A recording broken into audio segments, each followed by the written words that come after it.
Hello and welcome to this webinar on integrative attachment therapy, level 2. I'm Nigel Denning. I'm one of the co-designers of this program. I'm a counselling psychologist and the director of integrative psychology and medicine in Melbourne.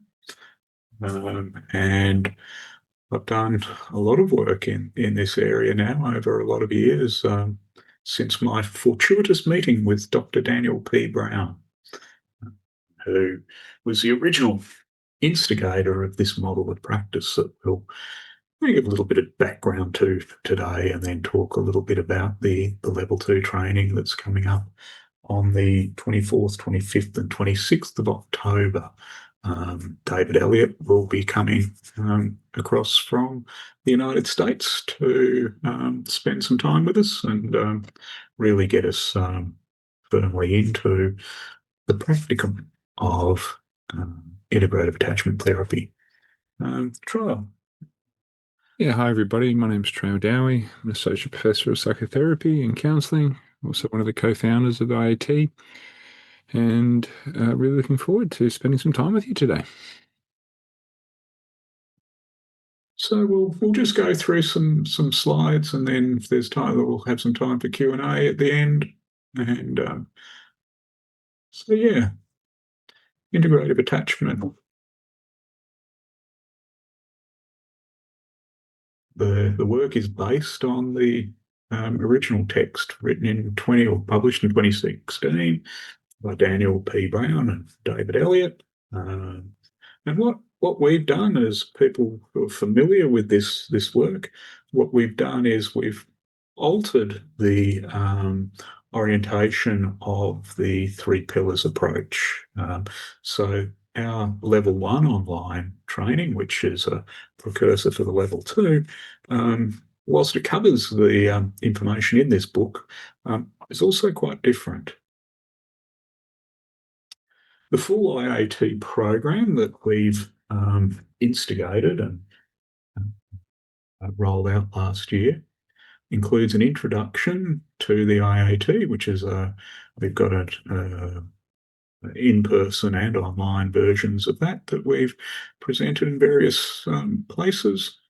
And that's really the kind of just the taster, which introduces people to the core syllabus of the work, the level 1 online training. Troy, would you like to speak to the level 1 training and just provide a little background there? Yeah, so the level 1 training, as most of you will have done it, is designed to produce a pretty comprehensive understanding and resource for all the knowledge that's required for the IAT program. So it's designed not to just be something that you go through, but something that is an ongoing resource for you for the rest of your practical career. You can go back when you've got patients, you can check on things, etc.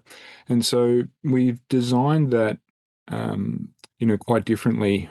Those of you who've done the course will recognize that it's very different to a lot of online trainings in the sense that it really has an enormous amount of detail in both written form. It has lectures, it has curated videos, it has quizzes, it has discussion points, it has a wide variety of things to stimulate your learning. The idea is that you come out of that with a really sound knowledge, and then levels 2 and 3 move you towards the process of understanding and application. And by the time you get to the end of level 3, you should have developed proficiency in the application of the model, which, whilst it is very elegant, it is not actually that simple. It has a lot of complexity and a lot of nuance to it, and there's a lot to be done in utilizing it. Those of you who've done the course will recognize that attachment disruption is such an important factor in therapy, and that's what the level 1 and level 2 programs and level 3 programs are set up to address. Thanks, Trial.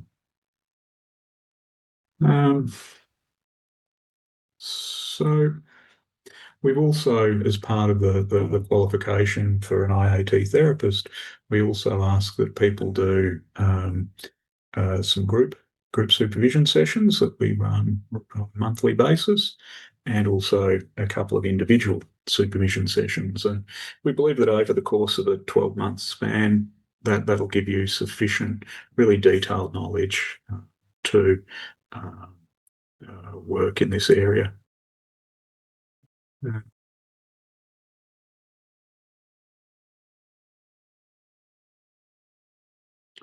Just so people are aware, we're actually recording this. So if people don't want to be viewed, if you ask questions or whatever, please just turn your camera off.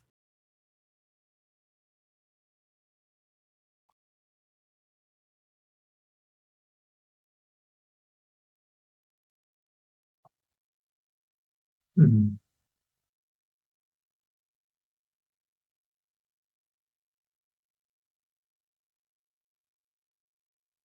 So, oh, excuse me, the three pillars is the fundamental kind of basis of all the work we're doing in this integrative attachment therapy model. And this is the kind of significant difference that we've introduced since the publication of the 2016 text, and that is to invert the three pillars. So pillar one we present as cultivating collaborative relational abilities, and then pillar two is enhancing metacognitive ability and functioning, and then pillar three is actually the therapeutic intervention, which is aimed at creating new secure attachment representations or internal working models. We've really done this in order to kind of create a really coherent meta psychological approach to attachment. So really getting some of these kind of relational features, an orientation of mind to the work, so that we can really then target the attachment repair within a broader context of how people understand themselves, how people's minds operate, and how people experience themselves in relationship. So we're really trying to create this kind of solid container that helps people feel safe in the therapeutic relationship, helps people feel motivated to start to challenge some of their own kind of structural organization, and providing them with tools to navigate the contents of their mind as a process that we call mentalization.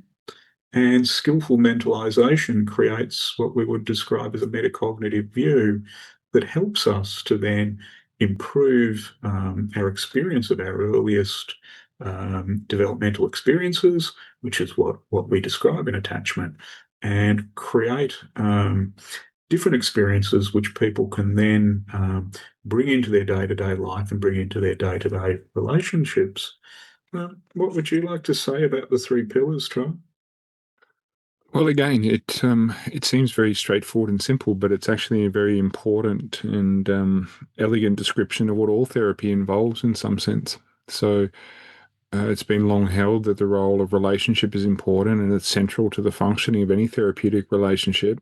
All psychotherapies involve increase in awareness and reflective functioning to some degree, and then in this case, the use of the third pillar, the ideal parent figure protocol, is designed to use imagination and imagery to support effective augmentation and modulation of the attachment system. And so, whilst it might seem very simple, it's just an incredibly elegant and beautiful mode of practice. And getting mastery of this, it has what I think would be universal applications for people's practice, because increasing collaborative ability and increasing mentalizing metacognitive capabilities as therapists are essential to good practice overall.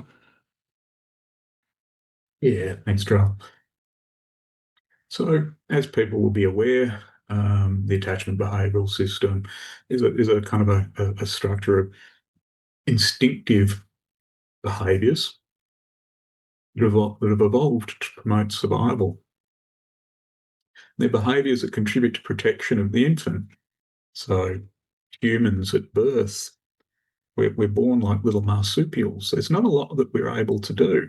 So little humans can barely, they can't walk, they can't crawl, they can't look after themselves. And so, in these first couple of years of life, there's an incredibly powerful drive on the part of the infant to attach to a suitable adult, a caregiver, in order to provide enough structure to survive. And the infant is biologically programmed to capture the caregiver's attention, to draw that caregiver to them. And if the caregiver has a reasonable amount of capacity and can attune sufficiently, then that is enough to meet the child's needs. Failure on the part of the adult to provide that kind of attunement is what then leads to what we describe as problems or ruptures or um, disturbances in the attachment pattern. So, proximity seeking, smiling, crying, reaching, grasping, babbling, calling are all the kind of classic features of children in this attachment phase. Did you want to talk about the 5 conditions, Charles? Yeah, I mean, these 5 conditions have been expressed in lots of different ways, but I think we agree that Dan and David's articulation of here is really perhaps the best articulation. These ideas mean that these are the 5 conditions that are required for the infant to experience secure attachment in relationship to the parental caregiver, and these are the behaviors that we need to see. So, the felt experience of safety is associated with the feeling of being protected, the feeling seen or known, that process of being attuned to, being comforted, being soothed and reassured, the experience of intrinsic value that comes about from expressed delight, that characteristic which is able to light the child up when the caregiver is delighted by their mere presence. And then, of course, support for the best self, which is encouragement for the exploratory behavioral system to come online. And, these things taken together are incredibly important when you're doing IAT work, because continually what we're doing, particularly in the imagery work, is we're seeking to create reinforcement of these 5 conditions and support the patient to experience those in real time. Mm. Mm. I mean, it's important to kind of know that whilst these 5 conditions, if the parent is adequate, or what Donald Winnicott would describe as good enough parenting, if they're able to provide sufficient attunement, then these are the conditions that naturally occur for a child that grows up as securely attached. What neuroplasticity helps us understand is that even if you haven't had that experience developmentally, that, and as Charles is explaining, this model of practice is really oriented towards creating these conditions, even if they aren't part of your primary experience of being in the world. So this is very much a hopeful medium of practice.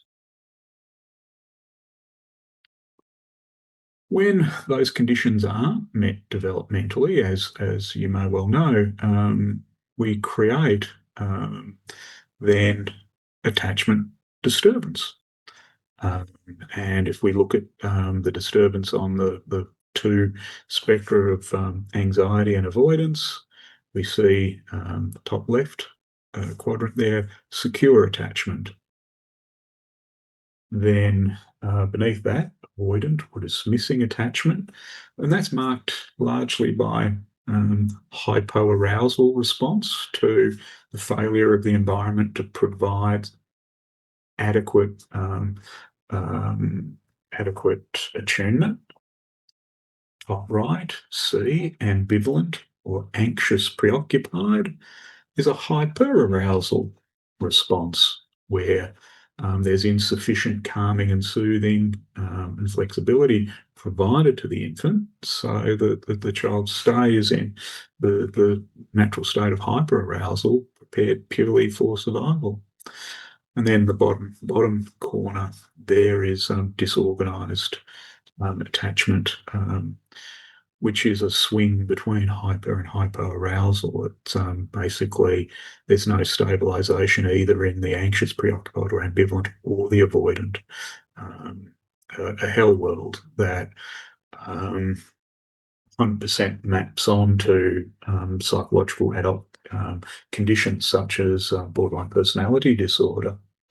The nomenclature here between ambivalent and anxious, preoccupied, avoidant, dismissing, disorienting, disorganized is a combining of the childhood literature that comes through Mary Ainsworth and her strange situation protocol, and the adult literature that stems from the work of people like Carol George and uh, Crittenden, and particularly Mary Main and Eric Hess, Yes.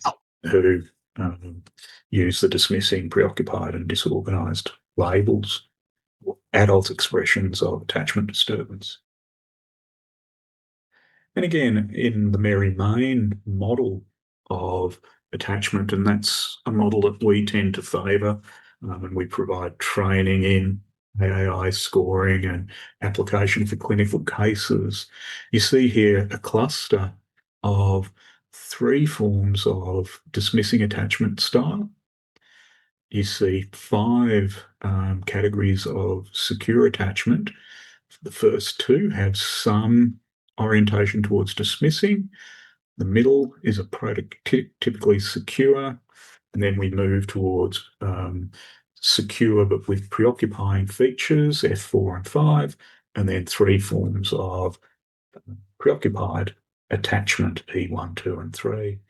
Charles, anything you'd like to add to that? No, I don't think so. I mean, I think that's pretty comprehensive. There are, of course, as you said, other models which create even further elaboration, but it is such an important thing as you advance through the levels to be able to recognize that we need to create shifts in how we approach each attachment pattern and developing more nuanced application rather than just having a kind of general one size fits all. So as we go through the course, that's actually one of the things in level 2 and 3 that people really begin to hone in on, is being able to work with different patterns and different subtypes. Yeah, exactly. What our training is all oriented towards is helping you to identify the specific attachment disturbance, and then we give specific support in developing skills to target each of the different subtypes. Um, there are 2 forms of attachment disorganization. So the disorganized attachment, which is what we've touched on there, indicated by pervasive disorganization. And it's a consistent process that we see across people's lived experience, and it's particularly evident when we take an adult attachment interview of someone and transcribe that. The other classification, which is an addition to the adult attachment interview, is unresolved with respect to trauma um, and or abuse, and unresolved in respect to grief. And this stands out particularly when we're looking at someone's case history and we're going through an interview with them, and you'll see a particular pattern, whether it be secure, preoccupied, or dismissing, running through the the transcript, running through their case history.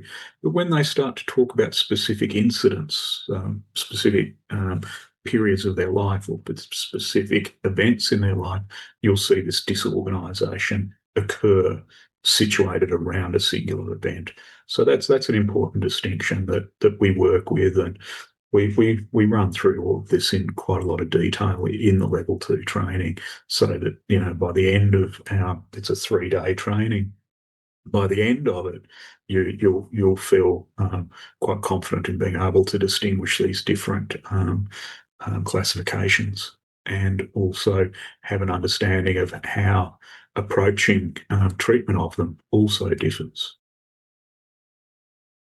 Um, So we mentioned secure, dismissing, preoccupied, and disorganized. Adult manifestations. So what we're aiming for, if someone hasn't had secure attachment from the beginning of life, what we're looking for as an output of our treatment people is that adults following treatment and those who attain earn secure attachment run through they value relationships and attachment. They have a healthy balance of attachment and exploration. So they have a safe haven and a secure base that's embodied. They're comfortable with closeness and mutual dependence. So we describe that as interdependence, so conscious and willing dependence, rather than more of the kind of instinctive dependence that sometimes gets labeled codependence. People are open with feelings, they're open to emotional support, they're able to trust in relationship. They have a strong sense of self and they're comfortable being alone. They have collaborative abilities and metacognitive skills.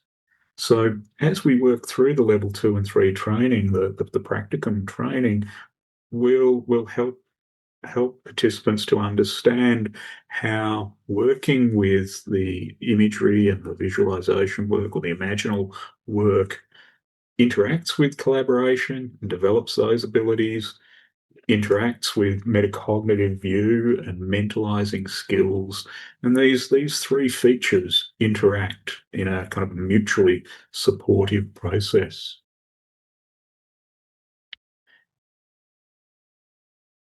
One of the most important things that a parent can do is be present to their child, as this cartoon exemplifies. That's not always the case. One of the cruelest things a parent can be is present and not be present. So the idea here is that mum doesn't even know the child's name.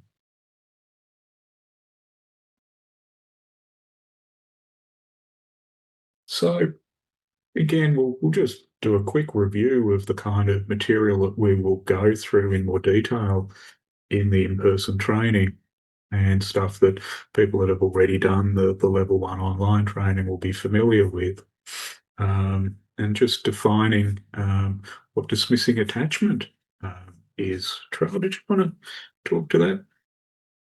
Yeah, I mean, if we think about the kind of dismissing pattern, as you alluded to earlier, Nigel, it has a kind of hypo-reactivity to it. And so the attachment system is underactivated. And so the characteristics of it are, of course, a kind of a minimization of emotion, a minimization of the value of relationship.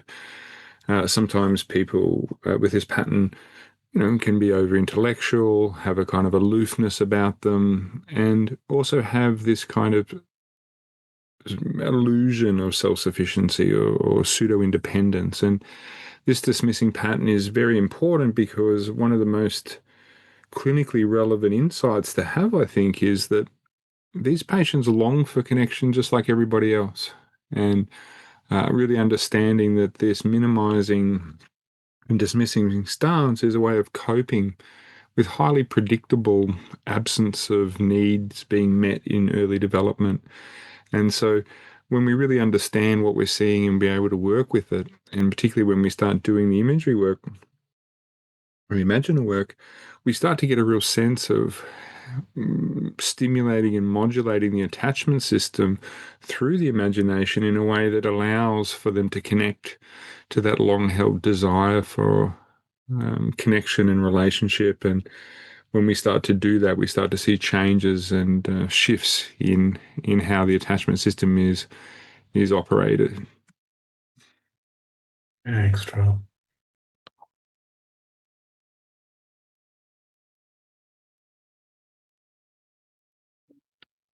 So parental behaviours that predict dismissing attachment are um, uh, repeated maternal rejection is the most significant. So this is a turning away of attachment needs, particularly when a child is looking for Contact. Caregivers are less emotionally expressive, they're more controlling and rigid. They're less responsive to negative effects, so they're neglectful in some ways. And caregivers are more attuned and responsive to a child's positive effect and to independent behaviour. So there's a kind of a rejecting of need and an encouragement of the child's independence, which really sends a message to the child that their personal needs are not important. Then you can kind of see how that becomes then an issue for an adult trying to navigate, the world of complex relationships. Hmm.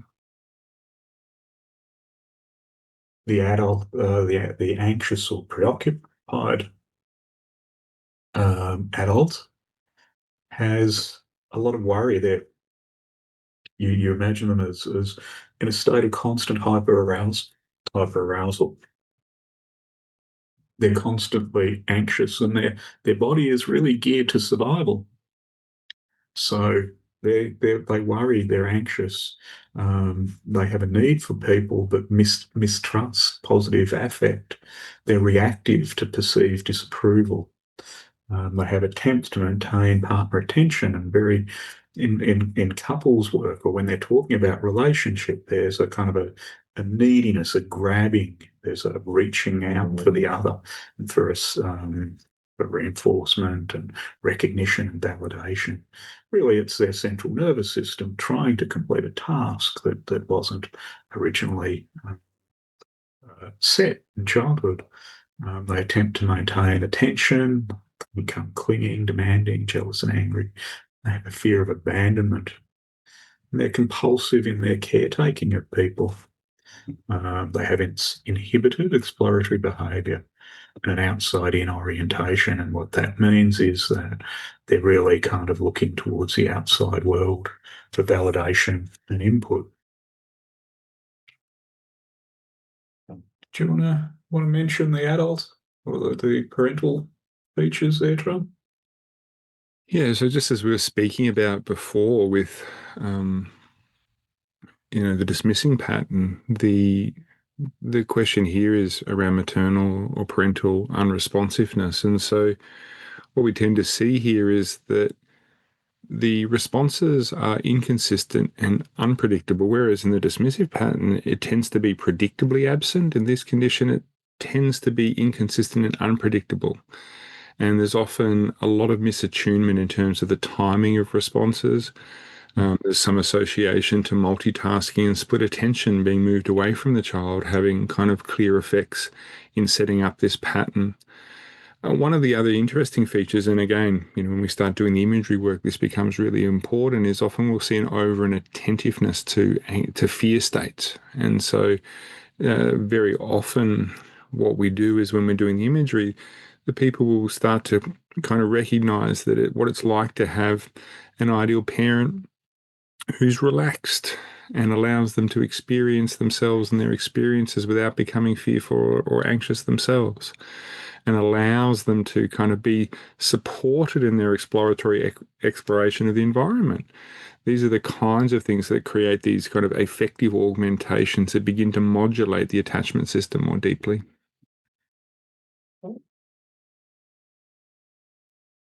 And then the third attachment disturbance that we work with is the fearful or disorganized attachment type, which is deactivating and hyperactivating of the attachment system. So really, really horrible um, process of instability and unpredictability of the world.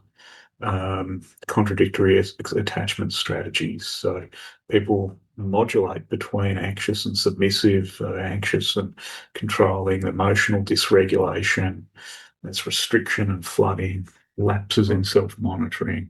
So this is a really, if you imagine, this is an internal state, there's very little that's stable, that the inner world is so contingent upon the stimulus of the world coming in at the person that there's very little that they can experience that's stable and ongoing. So a lot of the work in in correction here in the therapeutic approach is to create safety stabilization. And so the collaborative register becomes a very, very important thing for therapy to set up predictability, to set up these conditions. Uh, Parental behaviours really, we're talking about abusive or highly neglectful childhoods. So frightening behaviour, aggressive, fearful, inconsistent. So sometimes the parent's normal, other times they're fearful, distressed, overwhelmed, or they're aggressive and they're loud and intrusive. And so the child has very little opportunity to stabilize an experience of response to an adult. Dissociation is a real feature of both the parent of a disorganized adult, but also the disorganized adult themselves. It's an interesting orientation towards dissociation because in this instance, dissociation is actually an adaptive strategy. It's a strategy that the brain can engage to not be overwhelmed with confusing or negative input. So when we're talking about mentalizing with a client with a disorganized attachment style, we're really helping to normalize, some of this phenomena like dissociation, derealization, depersonalization as kind of explicable and logical according to the circumstances of their upbringing. Traditional therapies for adult attachment that are currently in use are fairly limited. That's why I think what we believe is that this is such an important form of work because it's the most efficient and targeted mode of working with uh, therapeutically with people as therapists trying to repair attachment disturbance. Did you want to say anything, Trail, about alternative models of treatment for Well, attachment? yeah, I mean, it's a very interesting kind of question, Nigel, isn't it? Because um, attachment theory has become so well known. It's become kind of a universally recognized and important idea in thinking about mental health, psychological disturbance, etc.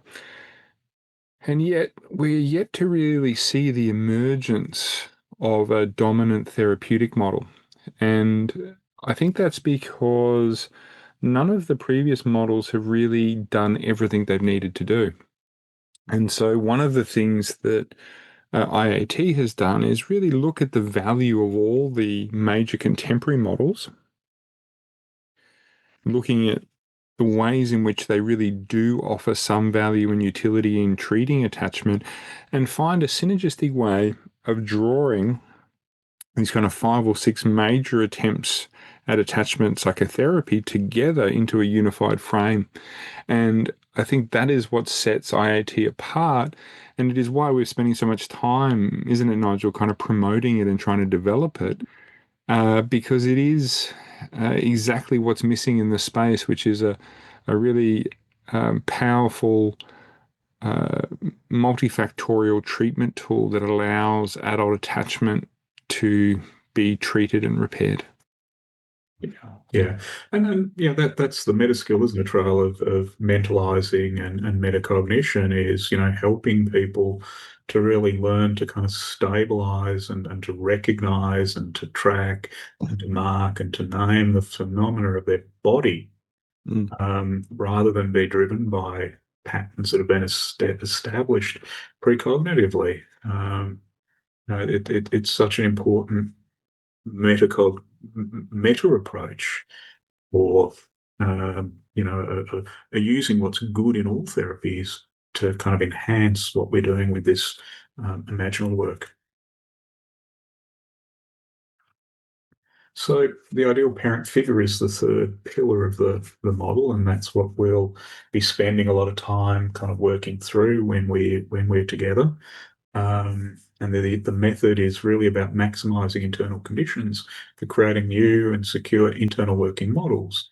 So we start with the body, and then we build from the bottom up, from the felt sense into the affective processes, which then start to move into the emotional. We create collaboratively mental imagery of attachment figures who do something different than the memory system. We're actually creating not new memories. We're not trying to pretend that we're kind of creating a false memory system. We're using the imagination to create an experience that should have occurred developmentally at the appropriate stage. And what we're doing then is repeating and deepening these positive experiences as we start to really um, literally repair someone's attachment disturbance. And the result is that it's never too late to have a happy childhood. So thanks for sitting through the presentation. As noted, we're going to really work to help people in the level 2 in-person training. We're going to help you to identify attachment disturbance. We're going to help you to differentiate between the different attachment disturbances and then develop a skill set to approach each of them and work to a repair where we're looking, as I said, the 24th, 25th, and 26th of October, when David will be out.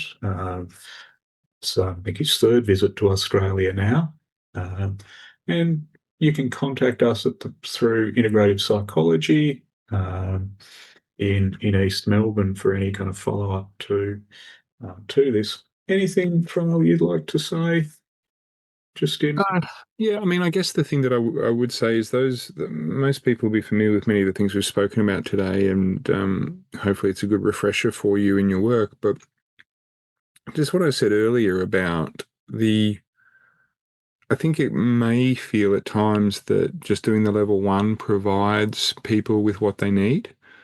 But I think it's really important to recognize that the skill application and the subtlety that's required to really develop mastery, requires kind of more time and more hands-on kind of work than merely just the acquisition of knowledge. It requires more than that. And, really hope that people see that the kind of value they get from level 1 is replicated in level 2 and 3. They'll find it equally valuable, just in a different way. Level 3 will be in February. We'll release the dates shortly. And the level 3 is really the final kind of wrapping up of the core skills.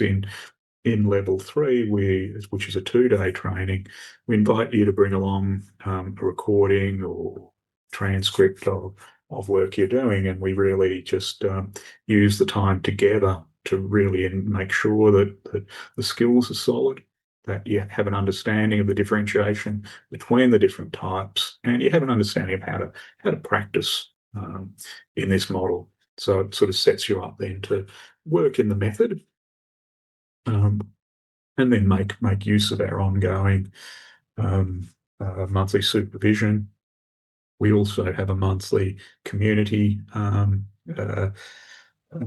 meeting through the Kajabi training platform for people that have done the level 1. So the idea is that we're really wanting to invest our time and effort into building a community of practitioners to, I mean, the broad goal is to end attachment disturbance in adults. We end attachment disturbance in adults, and then we will also impact on a whole range of other psychological and interpersonal problems that really infect our societies. We can do a lot of really, really strong positive work. Jake, you had a question. Yes, hi. Can you hear me okay? Yep. Yep. Okay. So just to clarify, a few weeks ago or a couple weeks ago, I got an email that indicated level 2 training was happening the 22nd to 24th of August, and level 3 in Yeah. September. So that's now changed. Yeah. We've sent out a subsequent notification, but yeah, we've changed because we wanted to bring David over, and Okay. August just wasn't going to work for him. So we've now changed that to late October when he can join us. I thought it was important that he joined. Okay. I didn't see the other email. Thank you. We'll send that out regularly, Jake. Georgia. Hi, Nigel and Trail. Thanks. Hey, Sam. Good to see you. Yeah, thanks. You too. Yeah, thank you for the slides and the overview. I just have a couple of questions. So what are the requirements for group supervision and individual supervision for level 2 and for level 3? Well, we just ask that you've done the level 1 and its equivalent, and that you're kind of intending to engage in the level 2 and 3. The question around supervision, though, Nigel, we have a supervision requirement for certification, which is Yeah. yeah. So to be certified, you need to have completed the level 1, 2, and 3, 5 group supervisions and 2 individual supervisions. What people have done is they haven't necessarily done them sequentially, so you don't need to wait until doing the level 3 to attend a group, for instance. Oh, We have group supervision once a month, Sim, that we run first week of the month normally. okay. So if I'm hearing correctly, it's 5 group sessions and 2 individual across the whole of the 3 levels. That's Yeah. right. Okay, great. And so I'm new to starting private practice and currently undergoing the level 1. Can I continue into the level 2 if I'm yet to have a client by Sure. then? Sure. Okay. Yeah.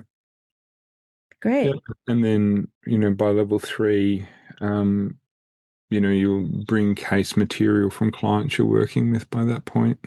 So you'll be able to apply that in that setting.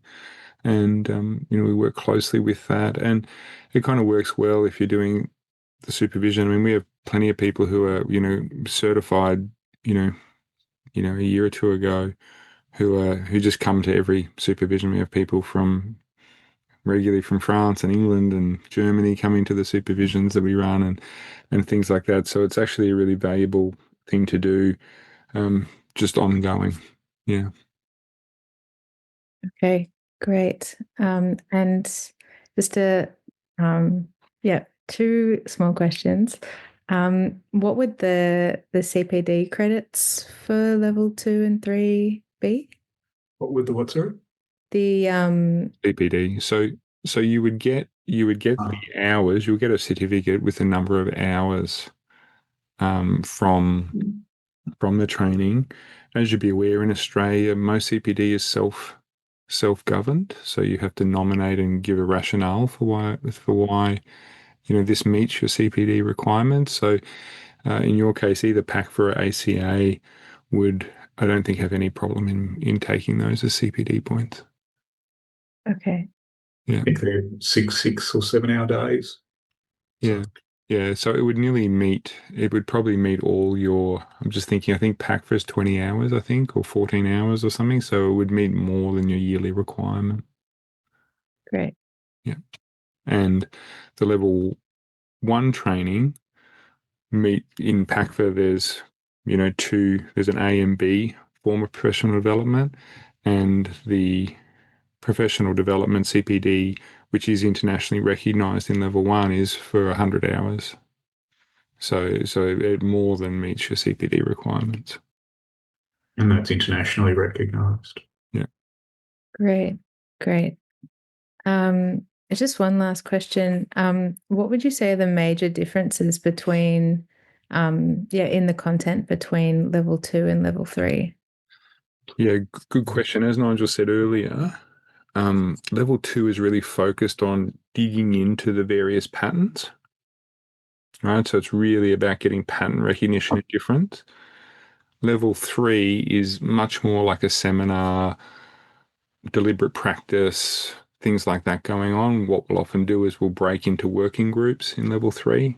So, Nigel, David, myself will take a group of, however many people we have, divide it up, and we'll work and we'll look at a case and we'll watch a video and we'll run through it, and then we might deliberate practice role play some of what happened in the session. We might do demonstrations. It's much more kind of focused on skill and application at level 3.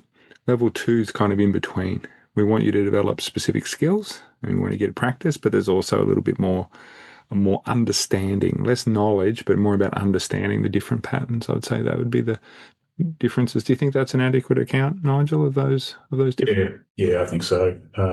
It's really that difference between sort of understanding what the patterns look like, and then really how to start really jumping in and working with them more clearly. Camilla, we prefer recordings, but for some reason they're not possible. Transcripts be fine. So we just had a question in the chat about level 3. Yeah, bringing along some kind of material that you've been working with. Jake? When you were just talking about level 2 and developing awareness of various patterns, do you mean the various patterns of the different attachment behaviors? Yes, that's right. Dismissing, preoccupied, disorganized, and unresolved is what we focus in the 3 days. Okay. So level 2 is really just more focusing on understanding the attachment behaviors and styles and so forth. Not just how to treat it.